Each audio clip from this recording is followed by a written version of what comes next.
எங்கள் டோரா 2 நாள் பின்னாடி அந்த பக்கெட்டை உருண்டின்னு வர்றதை பார்த்துட்டு ஒரே சத்தம் போட்டு கொழிச்சிட்டே இருந்தான்.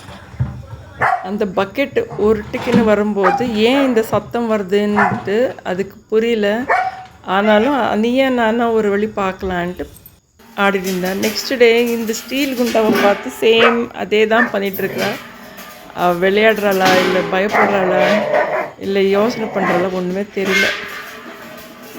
எடுத்து பாருங்கள், அவள் நீயா நானான்றதை விடவே இல்லை. ஒரு கட்டத்துக்கு மேலே அவள் அந்த குண்டாவே தூக்கிட்டு போய் உக்காந்துக்கினா.